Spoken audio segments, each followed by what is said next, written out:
Mr. Hargreaves, it is nice to meet you and to have this opportunity to ask you some questions.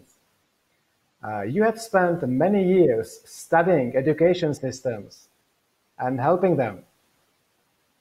Most systems are trying to improve the quality of learning of their students.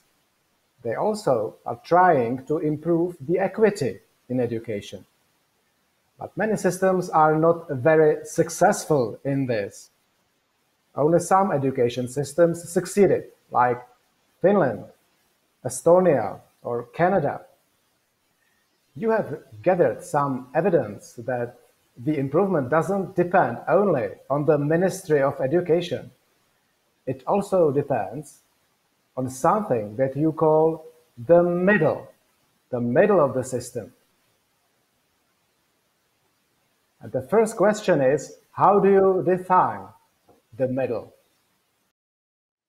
First of all, I want to say how delighted I am to be able to work with Czech educators and Czech Republic policymakers at a critical time in the coronavirus crisis, which is helping us think hard not only about how to manage the crisis, but what our schools should be like when we come out the other side of this crisis. Should they be just like they were before, or can we be better because of this from what we've learned about how we deal with this particular problem?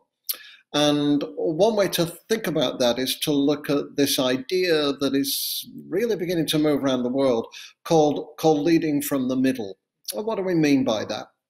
Well, usually in the English language, when we use the term middle, it means something negative or weak. It means the middle is middle age or middle child or middle school. The Swedes even have a term called middle milk. By the way, this is not true in Asian cultures where middle is very strong. Middle is seen as the best place you can be, not the worst place. So first I'd want you to not think about the middle just as a connector for two things that are more important, the beginning and the end, or the top and the bottom.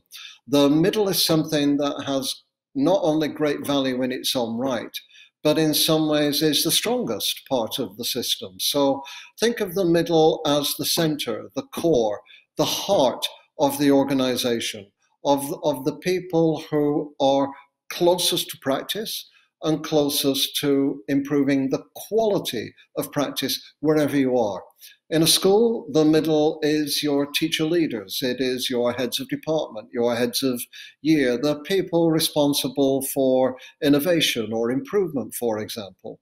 In a municipality, the middle is probably your schools and how your schools work together. Maybe your primary schools, your secondary schools, perhaps a combination.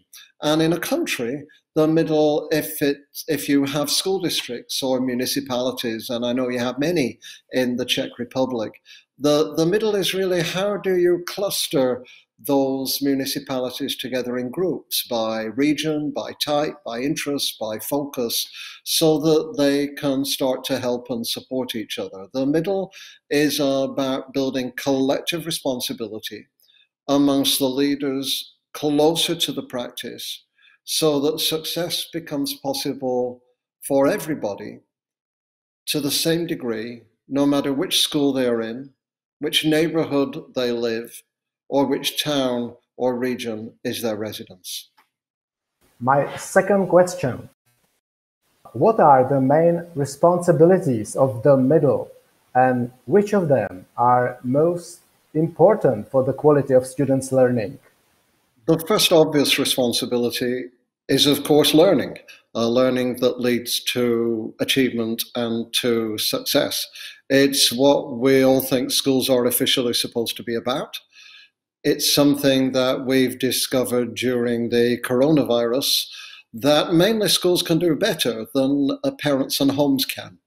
So we've been reminded how important schools are for learning, how important the expertise of teachers is in enhancing students' learning, and sometimes how technology can assist in terms of expanding and enriching that learning. So the first thing is to improve learning, to use the expertise of the teachers, the collective expertise of the teachers to improve learning. The second, of course, is well-being. And if there is anything that this coronavirus has really reminded us of, it is that well-being is not an add-on or a luxury or an afterthought.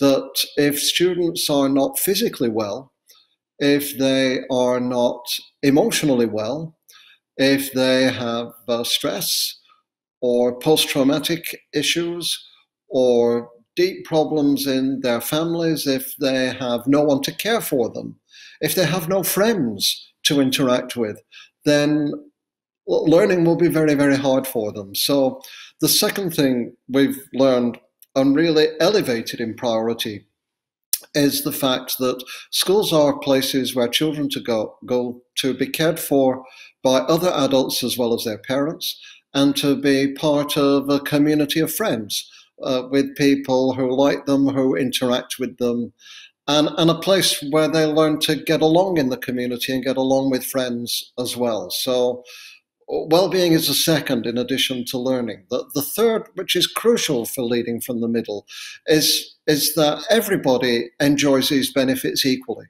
Everybody enjoys these benefits to the same degree. That doesn't mean we treat everybody in the same way. Some children have higher needs than others. They may have learning difficulties. They may have emotional problems. They may suffer from poverty or disadvantage. These things tend to be clustered by residents very often. So sometimes within a town we'll have rich and poor families in the same place, but often we don't. We tend to have wealthier districts and poorer districts. So when we have leading from the middle, we can energize and activate the capacities of our teachers and leaders across different localities to help each other with their strategies, to help each other succeed, to take collective responsibility for success. So leading from the middle is about learning. It is also, don't forget, about well-being. It is creating equity, not just despite the differences, but also because of the positive differences that exist between different localities. And it builds the collective capacity, what Michael Fullen and I have called the professional capital of teachers and of leaders across districts, that is greater than the capacity that people have in any particular district. Can you share with us some concrete, specific examples of good practice of this middle in this situation? There are a number of good examples of leading from the middle. The very term itself first came from work that we did in Ontario, Canada, where the government, the provincial government, wanted a new special education strategy that was based on principles of what we call inclusion or universal design. That means that you design a curriculum, you design a lesson, you design a pedagogy so that the maximum number of people can gain access from that, even though they might have special needs or a different language or a different ethnocultural background or come from poverty or whatever particular issue it is that they are struggling with. And the government realized fairly quickly that unlike, say, literacy or math strategy, they couldn't really dictate this and prescribe it in detail from the top. It's too complicated. In Canada, many of our districts are quite different. There are many immigrants. Some are quite affluent. Some are very rural with rural poverty, for example. So every district's different, and therefore you can't have one strategy that fits everybody with a policy like inclusion. So the decision was really made to give discretion to the districts to respond to the diversity that they saw in their own localities. 72 districts across about 13 million people, 5,000 schools. But the government also realized that if every district was left to its own devices, that might actually create exclusion rather than inclusion, because some would be more advantaged than others. So they allocated funds of $25 million in the first instance to really create a structure or a system which has to be deliberate. It can't just be encouragement, to bring those districts together to collaborate in designing general principles of inclusion, to share their strategies of inclusion, to display and be transparent about the strategies that they were developing, and to learn from each other. For instance, how to use technology, how to develop self-advocacy among students with special needs for the things that would help them learn more successfully. So Ontario, I think, is one. And then what we've done is taken, in a way, some of what we've learned from Ontario, which they devised, not us. This was really not our strategy. It was their strategy, to places like Scotland and Wales in the United Kingdom. There, I've been working with Scotland now for about 5 years as one of a group of advisors. They have 32 districts.